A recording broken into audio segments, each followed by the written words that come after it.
Até hoje, pra mim, esse é um dos casos mais pesados que tem. Principalmente por colocar a gente no entendimento de que a mente de uma criança pode ser sim uma mente com devaneios. E a vivência da criança, o que ela consome, o que ela acredita, o que ela cria na própria mente, pode influenciar em ações sem pensar em consequências. Isso por ela se entreter naquilo que ela tá em hiperfoco. E não ter total entendimento da vida, né, do que é certo e do que é errado ainda, de forma concreta, como um adulto. Se a criança tiver predisposição para algum problema mental, isso pode se tornar um belo de um problema. Hoje nós vamos falar do caso de duas amigas que traíram da forma mais cruel uma terceira amiga. Tudo isso para agradar uma criatura, uma lenda que elas conheceram na internet. Todas as três eram pré-adolescentes.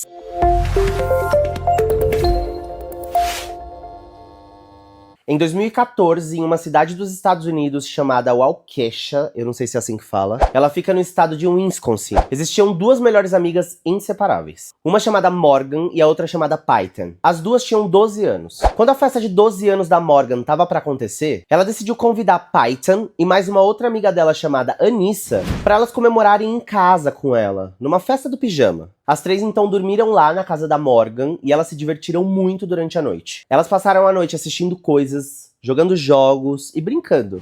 Na manhã do dia seguinte, a Morgan pediu pra sua mãe pra liberar elas três pra irem num parque ali perto da casa dela. A mãe dela então acabou deixando elas irem. Quando elas chegaram nesse parque, elas foram até um banheiro que tinha ali perto, entraram lá e a Morgan e a Anissa meio que bateram a cabeça da Peyton propositalmente em algum lugar ali. Nessa hora, a Morgan começou a se desesperar e a Peyton era muito inocente, gente. Então ela achou que aquele momento ali não tinha sido de propósito, que tinha sido um acidente, ela não entendeu muito bem. Ela tinha entendido tudo, menos que elas fizeram porque elas quiseram. Então ela saiu do banheiro, enquanto a Anissa ficou lá consolando a Morgan, porque ela tava meio desesperada ali, chorando. E assim, vocês vão entender o porquê que ela se desesperou ali naquele momento. Depois que passou isso, elas se juntaram e decidiram brincar numa mini floresta que tinha ali perto. Essa mini floresta continuava dentro do parque. Elas então entram mais a fundo. Quando elas entraram nesse lugar mais afastado, elas atraíram Peyton pra perto delas, e a Anissa vira pra Morgan e fala: "Eu não vou conseguir". Elas então começam a brincar de esconde-esconde, e a Morgan começa a contar, enquanto a Peyton e a Anissa correm. Nesse momento, a Anissa pula em cima da Peyton, derruba ela no chão, e nessa hora a Morgan surge com uma faca de pão que ela tinha levado de casa. Sim, essa faca tava lá o tempo todo. A Anissa e a Morgan então começam uma discussão pra ver quem que ia ficar com essa faca, e a Peyton era tão inocente, gente, que ela não tinha entendido nada do que tava acontecendo ali.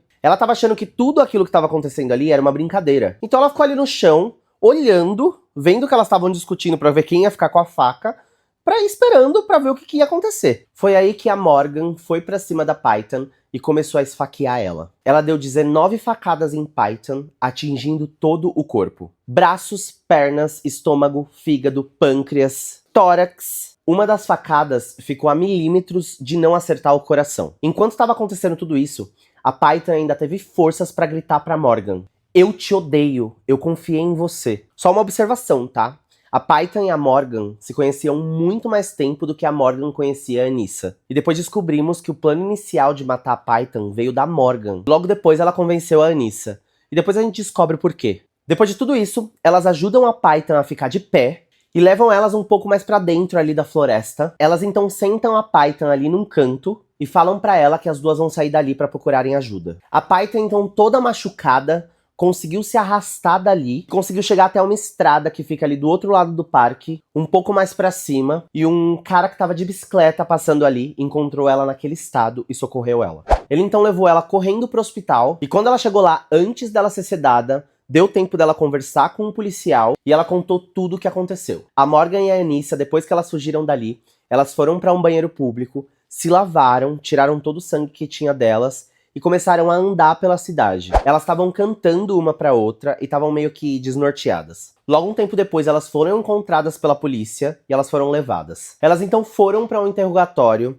Gente, tem vídeo desse interrogatório aqui na internet. É só vocês pesquisarem que vocês encontram. Eu acho bem bizarro, porque, gente, a Morgan era a melhor amiga da Peyton. Nesse interrogatório, ela não demonstra nenhum sentimento. Já a Anissa chora, mas ela também conta a história com naturalidade. As duas afirmaram que elas não estavam arrependidas do que elas fizeram, e elas começam a contar que elas precisavam fazer aquilo pra proteger as suas famílias. E é aí que entra o porquê que elas precisavam fazer isso. Tudo isso era pra que o Slender Man não as punissem. Isso mesmo que você ouviu. Slender Man foi uma creepypasta da internet que surgiu em um fórum em 2009. Ele é uma criatura totalmente fictícia, criada por um usuário desse fórum, que descreve ele como uma figura alta, magra, sem rosto, vestindo um terno escuro e com braços anormalmente longos. Ao passar dos anos, essa criatura ganhou forças na internet. Tem filme do Slender Man, tem jogo do Slender Man, produtos, coisas do tipo. E muita gente conta essa lenda, inclusive eu já contei essa lenda quando eu fazia vídeos de terror,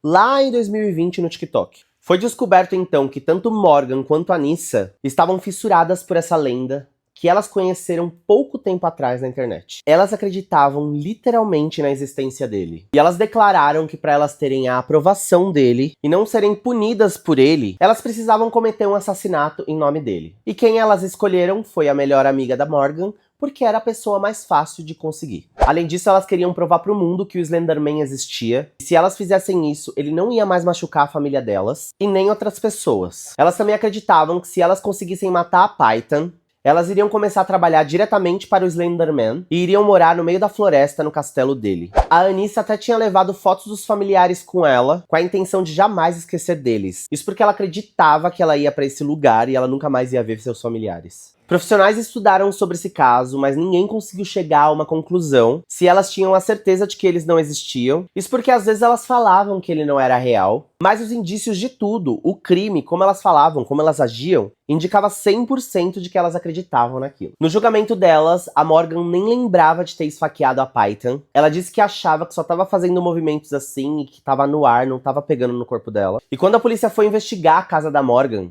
ela encontrou mais de 50 desenhos que faziam alusão ao Slender Man. E inclusive tinham várias frases escritas. Frases que vinha do jogo dele mesmo, sabe? Como por exemplo, você não está só. Além disso, o pai da Morgan já havia postado uma foto na sua rede social com eles em um restaurante jantando. E uma das fotos é ele mostrando o guardanapo da Morgan com o desenho do Slender Man. A Python se recuperou dos ferimentos, ficando um tempo no hospital. A Morgan foi diagnosticada com esquizofrenia precoce, a mesma doença que a sua mãe já tinha. Ela relatava que escutava vozes e tinha alucinações desde criança. A Anissa, por outro lado, foi considerada mentalmente instável, mas assim, sem psicose. Os médicos acabaram classificando ela como influenciável e vulnerável.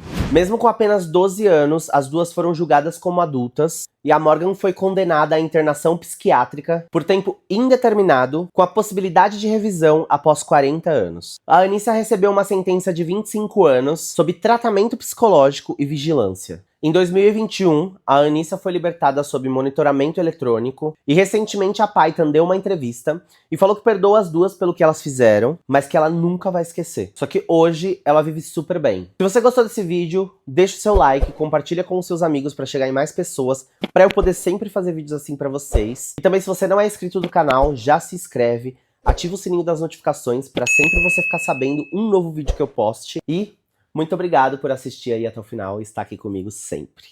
Beijo, amo vocês e até o próximo vídeo.